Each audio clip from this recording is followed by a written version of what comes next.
Hello, everyone. My name is Christina Ellis from Christina's Online Classroom. And on this channel, you will find videos for encouragement, support, and resources for online teachers. I am a VIP kid teacher, and I also just recently became a teacher on Outschool. So the video that I'm bringing to you today is all about how to create your first class and just my personal experience with creating my first class. So I'm going to walk you through the steps that I took, my thought process, and all the way up until I actually taught the first class, and then I will link that video for you as well. So what you're seeing on my screen right now are my classes that I've listed so far. Like I said, I'm still pretty new to Outschool. I actually just taught my first class on July 2nd, and it's July 5th. Technically, it's 3 a.m. But anyway, so my first class that I created was this kindergarten crash course, which is a guided reading lesson. And I'm going to be honest, when I I got hired and I was approved to teach officially on May 18th, but I waited until like the last week of June, over a month before I actually even submitted my first class. Now, I did have a lot of other things going on. I'm a brick and mortar teacher, so I had some other professional development things to do, and I had to become Google certified and all of those things. So I did have some other things going on that kind of caused me to put Outschool in the back burner for a few minutes. But not only that, but I also felt kind of, I guess, stuck. I wasn't really sure where to start. Now, I've been a brick and mortar teacher for 7 years, and I've also been teaching online for VIP Kid for a year. So no aspect of what I would be doing on Outschool is, well, I won't say no aspect, but for the most part, none of this should be new to me. So I'm not really sure why I was so apprehensive about creating my first class. But one night I was looking through the parent topic requests, so parents can actually submit ideas and requests for classes that they would like their child to take. And I looked through that list and I found a parent who was requesting some kindergarten curriculum. So I'm like, well, I've taught kindergarten for the past 3 years, so why not? And I wasn't really sure why I was going with it at first, but once I got into that planning mode and it kind of started taking shape, and then, it just came together for me. So with Outschool, there are 4 different class types. So there's a one-time class, which is basically a one and done, a multi-day, an ongoing class, a flexible schedule. I won't get into these definitions right now. That would be a whole other video. But as a new teacher, they do recommend that you do a one-time class. It's short, sweet, to the point. It will help parents get an idea of your teaching style and what kinds of classes you're going to offer, and help you get some reviews to build up your reputation, in order to continue to build your clientele, I guess you could call it. So I did create 2 one-time classes. Sorry, my mind went blank there for a second. The first one was the kindergarten reading class, and then a couple of days after that, well, I guess it wasn't a couple of days, it was probably the next day, I got the inspiration for the Spanish class, which I also got from an idea from a parent. Sorry if my camera looks shaky. My desk is it's a little wobbly right now. Okay, so since this was my first class, this is the one I'm going to click on and go through how I created this class. So at this point, I have to go to edit. Well, let me take a step back here for a second.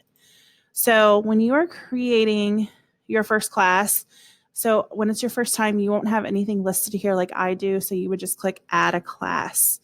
I'm going to skip that part because I'm not adding a class right now. But if I click on my class, then I go to edit, it's going to give you the exact same. This is exactly what the create a class screen looks like. So you have to create a catchy title and they give you the guidelines to go by here. So it has to be in title case, kind of like a book where the important words are capitalized and the non-important words are not, and make it look professional, not a bunch of punctuation and emojis. You give a brief summary, so it's just a sentence, and this shows up at the top of your class, so it gives parents just a really quick, like, what is this class about, that will hook them in and get them to continue to read about your class. You choose a subject here. So since it's a reading class, I obviously chose English. Course type, these are those 4 course types that I was talking about. And I will, if you're interested in me doing a video about these course types, leave a comment below and I can definitely do that. You can submit an image and a video. You'd have to be careful that the images you select are not copyrighted. I absolutely love using Canva. I'm not sure if that's where I got this image though. I may have gotten this from like Pixabay or something like that. I can't remember, but I'll show you my other classes. I've actually started creating my own class pictures on Canva so that they're more eye-catching and more me and not just like a generic picture. So I'll probably go back and change this picture, but for right now, this is the picture that I chose. You get into your course format. You choose your age group. They say don't let your age ranges exceed 5 years. Sometimes even that is a bit too much. So you really have to think about, okay, what am I teaching and what age group would be best for this class? Since mine is a kindergarten guided reading class, I did ages 5 to 7. This is going to hit, I think I actually had 4 years old at first, but I think with a 4-year-old, depending on if they're like a just turned 4-year-old or if they're a 4-year-old who's about to be 5, like that's a big difference. I've taught preschool too. So preschool and kindergarten is kind of my area. And so anyway, I changed this to 5 because I'm like, well, if they're 4 and they like just turned 4, this class would be too difficult for them. So I changed that to 5 to 7. This is going to allow for kids who are ready to read at a young age or who are on grade level for reading, or kids who are a little bit behind can get some extra help. So that's why I chose that age range. Class size, for young kids, they recommend up to 6 learners and no more than that. Now, since I'm basing this on like a guided reading lesson that I would do in my brick and mortar classroom, I kept it at 3 to 6 learners because it's actually a little bit bigger than my small group that I would have in my classroom. In my classroom, I try to keep it like around 4 kids in a guided reading group. But I thought, try it out with 6 in here. And just because I put 6 doesn't mean that 6 kids will enroll. In my first class, I actually only had 1 little boy and it was like a one-on-one class. So that's just the limit of how many kids you will have in the classroom at once. And then since it's a one-time class that says this course will meet live one time for 30 minutes for 1 week. So that just lets them know. So one and done. If this were an ongoing or a multi-day class, then this would obviously change. Okay, course description. This is where if you want your class to be approved, you need to be very, very specific. And I'll actually show you, I might do another video so this video doesn't get too long, but I've recently created a multi-day class, which is a super detailed, like kindergarten, summer camp type of thing. And it meets twice a week for 4 weeks.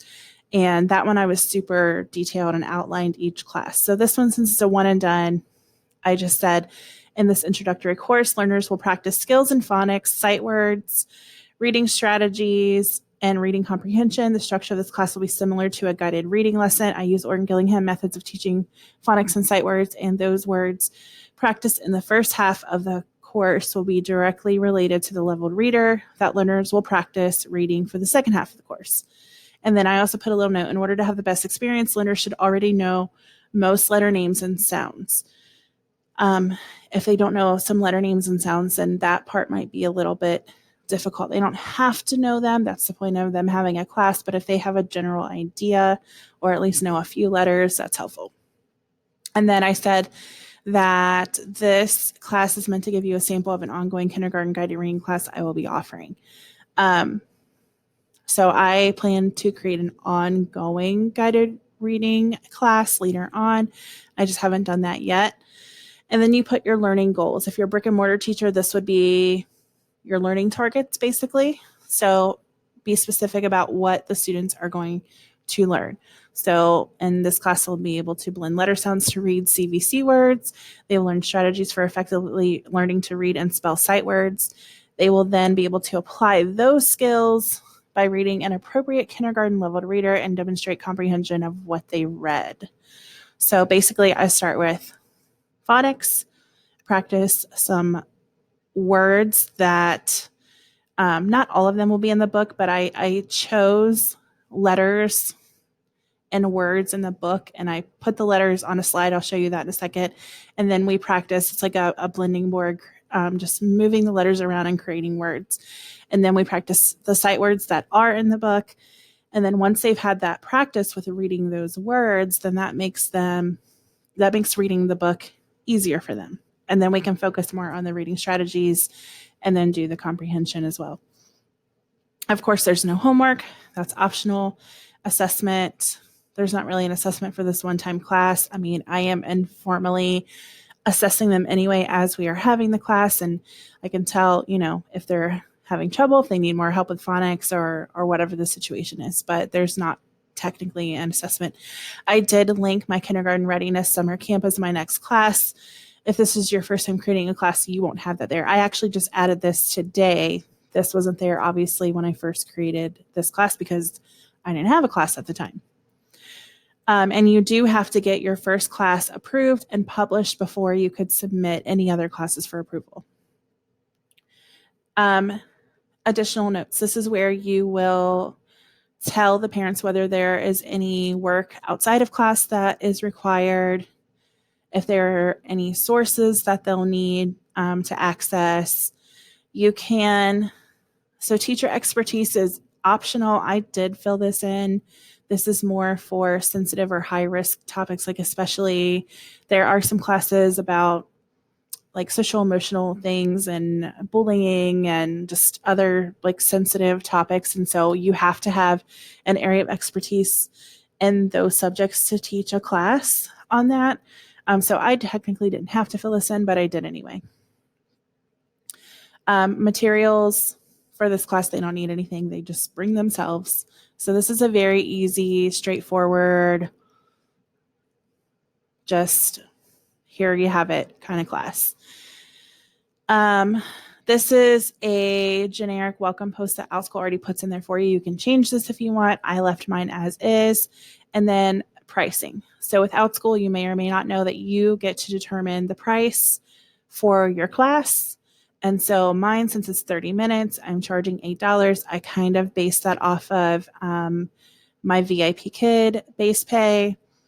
And so I thought 30 minutes, $8 per child is fine. It's, if you only get one kid, then you just get the $8 minus Outschool's 30%. But, once you start getting more learners, and they even tell you this is your potential money that you can earn for this class after they take out their 30% service fee. So then refund policy for all one-time classes, it's a standard refund policy. You don't have to worry about this. Now in other classes, you can choose the refund policy that you want for your class, but you don't have to do that for a one-time class. So hopefully I didn't go through that too quickly for you. I know sometimes I start talking really fast, so I apologize if I did. So yeah, this is how you submit your first class. Now, of course, mine says save because this has already been submitted and published. But once you submit a class, you'll click a button that says request listing. And then Outschool will review it, and then you'll receive an email when your class has been listed.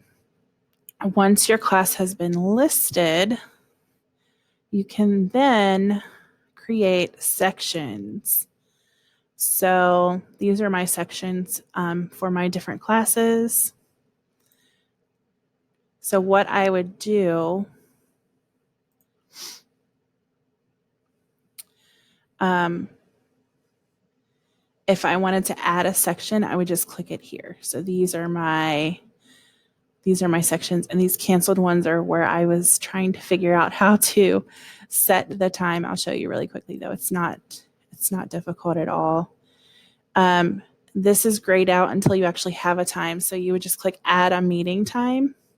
You would pick the date and the time, and then you would click save.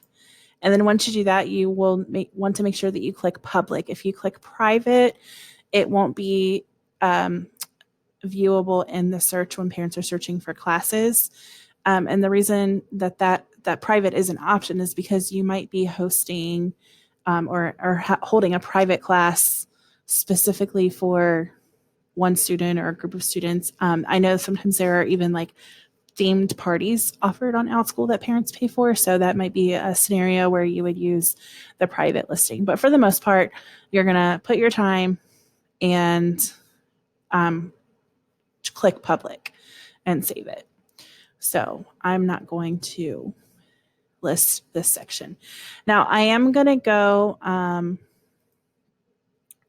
into my Google Slides that I created for my class. Now you have to be careful with Outschool. It is a commercial marketplace for classes, so you have to be very, very careful with copyright issues. So when I was looking for leveled readers for this class, I contacted like Reading A to Z and some other companies, and unfortunately, they just were not willing to give permission to use their books and resources in class. And I decided, since this is a guided reading lesson and I'm going to use a level A book, I can write my own book. So that's what I did. I just wrote my own book. So I use Google Slides here. So I just have my title slide. This is my phonics slide. Now, obviously, when I'm in class, I can't do it full screen because when it's full screen, I can't move the letters around. But basically, I would move the letters and have the kids. What I did with this class is I had them name the letters and then tell me the sound. And the little boy that I had, he was great. He knew all of his letters and sounds. So then once I verified that he knew the sounds, I asked him if he had ever put the sounds together to read words before, which he had not. So this is actually something that he learned, which he thought was really cool, that he could read words. Of course, that's been my experience when teaching kindergarten. It's like their mind is blown that, oh my gosh, these letters, like they form words and I can read them. So that was really fun. So we just practiced a few different words. And like I said, I got these letters based off of words in the book. Same thing with sight words. These are the two main sight words that were in the book. So we talked about capital I for I and what that means, and my. And I also linked some videos. I love Jack Hartman, and Jack Hartman has sight word videos with Jan Richardson. And Jan Richardson, when I was trained in guided reading, it was her book and her format that I did the training on. So I love it. That's what I'm used to. And I've seen it like perform miracles with teaching kids how to read. So that's my go-to. So I was super excited that Jack Hartman and Jane Richardson made videos together for sight words, and it's so amazing. So I included these videos, which I can play right within my Google Slides presentation. Once we have done that, we did the phonics, we did the sight words, we go into reading the book. And like literally, I just used clip art. I did this all within Google Slides. I created the pictures. We talked about the title of the book. And then I'm going to make this big screen again. And then I just have the student just read. And we talked about, he knows the sight word. He knows the sight word. This is a CVC word. Technically, I think it's a sight word too, but it can be sounded out. So I guess it's more of a high frequency word. And then, so we work on strategies like, ooh, that's a really hard word for a kindergartner to read, and he wasn't even in kindergarten yet. He's an incoming kindergartner. So we talk about, well, how can the picture help you figure out what that word is? So anyway, that was my class. After he reads the book, one time we go back through again to improve the fluency, and then we talk about how he was able to read it faster the second time. And then I have comprehension activities. So this was sequencing. What did she get first, second, third, so on and so forth. And then this was just a fun little activity, especially because this little boy was getting ready to go to kindergarten. He was talking about his new backpack, which was awesome. And so we just talked about, well, what things can go in your backpack? And I set this up to where if it can go in the backpack, it kind of goes behind it and it's hidden. And then if it's something that can't go in the backpack, then it goes like this. So he was really engaged, really entertained with it. And the parent even left me a really great review. And she was happy that her son was engaged and having fun. It was their first Outschool class. It was funny because it was my first time teaching. It was their first time taking one, but we had a really awesome experience. So there you have it. There's how I created my first class and all the way up until the moment I taught it. It's really, it can seem overwhelming and intimidating at first, but it's like once I got through that, suddenly I'm addicted to creating classes. So I created my Spanish class and then my kindergarten readiness summer camp, which I'll do a separate video on that because that one can be really long. All right, so there you have it. I hope that is helpful for you if you are working on creating your first class or you're just wondering how that works. So yeah, if you are interested in teaching for Outschool and you would like a mentor, I would be happy to help you. I was hired on my first try and all of my classes so far have been accepted on my first try. I just make sure that I'm very thorough with it. I've done the training. And I will say also, just as an FYI, when you are applying to Outschool now, they do require a 5-minute overview just to set up your expectations for what Outschool is. It's kind of like a little training.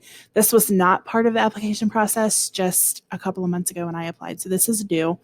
This is new like this week, I think. So this is the application process. And I would be happy to walk you through this and help you to get hired.